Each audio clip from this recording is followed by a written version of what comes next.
Aye Javesh, mapatani blendi. Family ndo 13 to 20. Ahoy, ahoy.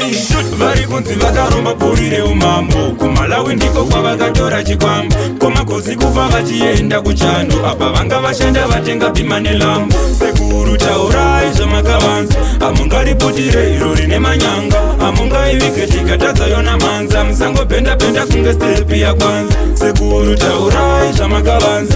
Amungaripotire iro rine manyanga.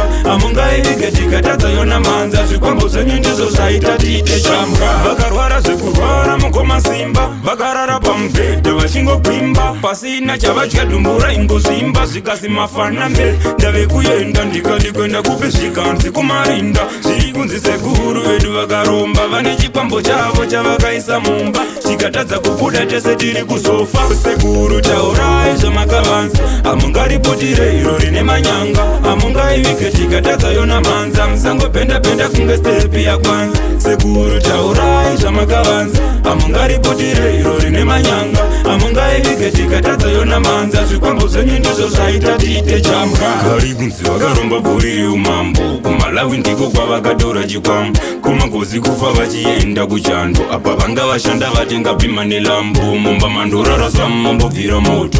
Arivire zuva ndisina kuona shato. Sisimaikosi vakarambwa pamuchato. Hanzvadzi yangu kutorambwa nekupisa poto. Sekuru taurai zvamakavanza. Amungaripotire iro rine manyanga. Amungaivike tikatadza yona manza. Musango penda kunge stepi ya kwanza. Sekuru taurai zvamakavanza. Amungaripotire iro rine manyanga. Amungaivike tikatadza yona manza. Zvikwambo zvenyu ndizvo zvaita tiite chamka. Vakarwara zvekurwara mukoma simba. Vakarara pamubhedha vachingogwimba. Pasina chavadya dhumbura ingozimba. Zvikasi mafana mbe ndave kuyenda. Ndikati kwenda kupe zvikanzi kumarinda. Zviri kunzi sekuru vedu vakaromba. Vane chikwambo chavo chavakaisa mumba. Chikatadza kubuda tese tiri kuzofa. Sekuru taurai zvamakavanza. Amungaripotire iro rine manyanga. Amungaivike tikatadza yona manza. Musango penda kunge stepi ya kwanza. Sekuru taurai zvamakavanza. Amungaripotire iro rine manyanga.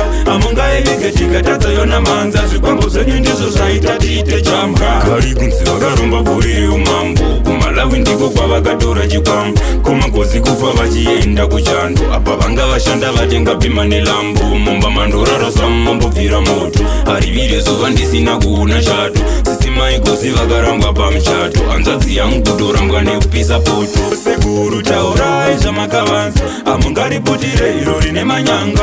Amungaivike tikatadza yona manza. Musango penda kunge stepi ya kwanza. Ayo pamunini pirizi boss valase. Masimbisa yanga yakaoma zijase. Baba sando edzo ndokubai. Ipapo pamabvisa wenzirwai.